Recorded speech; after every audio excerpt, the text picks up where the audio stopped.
qu'il attendait, il a fait cet enfant.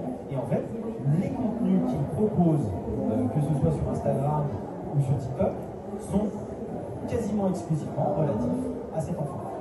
Et donc, on voit bien que, et quand on sait qu'on peut en tirer des revenus, c'est quand même intéressant, puisque cette GPA peut être coûter 100 000 $, mais en réalité, un influenceur peut se rembourser très vite là-dessus. Donc vous avez cet influenceur de l'amoureuse en prêt, et puis un autre qui a vraiment, qui ne parle que de ça sur les réseaux sociaux. Et qui certainement, vu le nombre d'abonnés, peut très bien en vivre. Et puis, alors là, très malheureusement, ça va être très glauque, mais vous avez ce que j'appelle de la GPA de prédation. Eh bien oui, puisque quand on sait qu'on peut faire un enfant, eh bien, quand vous êtes un pédophile, quelle aubaine! Quelle aubaine, puisque vous avez la possibilité de vous fournir directement. Et donc, on a tout un tas de cas qui arrivent régulièrement de pédophiles qui ont fait faire des enfants à l'étranger, pas à l'étranger d'ailleurs, qui ont fait faire des enfants et dont on s'aperçoit ensuite qu'ils en abusent. Donc, je ne vais pas forcément vous faire la liste puisque c'est effectivement assez glauque. On a des exemples de Norvégiens, d'un Allemand, un Australien. Voilà, vous avez aussi alors un cas qui cumule un peu tout. Celui-là, je vais peut-être vous en parler. C'était un couple. Alors, c'est une affaire qui a été assez médiatique. Vous en avez peut-être entendu parler. C'était un couple hétérosexuels, je crois, d'Australiens, qui ont commandé des jumeaux par gestation pour autrui en Thaïlande. Et il s'avère que un de ces jumeaux, le garçon, il y avait une fille et un garçon, et ce garçon était atteint de trisomie 21. Était porteur de trisomie 21. Et du coup, les commanditaires ont refusé l'enfant. Ils ont pris la sœur et ils ont refusé l'enfant.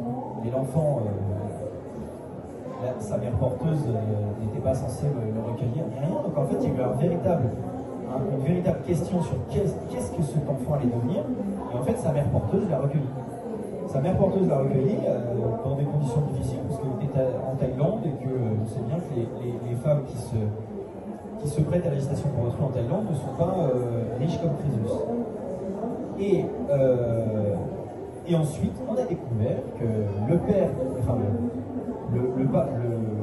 l'homme commanditaire, était en fait un délinquant sexuel, et un délinquant sexuel sur mineur. Et donc la sœur qui est partie avec eux est restée dans leur foyer pendant, je crois, 13 ans. Et qu'elle ensuite, vu qu'elle a été victime elle-même d'atteinte d'agression sexuelle de la part de son père, entre guillemets, eh bien elle a été retirée. Et on voit que là, on est donc quand même dans l'abjection la plus profonde. Et on va voir que tout cela ne provient pas de nulle part et qu'en réalité, quand on va voir l'acception juridique de la gestation pour autrui, on va se rendre compte qu'en réalité, tout cela découle de la manière dont on voit, dont on considère à la fois le corps de la femme et l'enfant en particulier. Alors, qui sont les mères porteuses? Pour autant, ces familles recomposées, ces familles redessinées, continuent d'être absolument centrales aux yeux de très nombreux concitoyens. Merci beaucoup, Jérôme Fourquet. Je précise.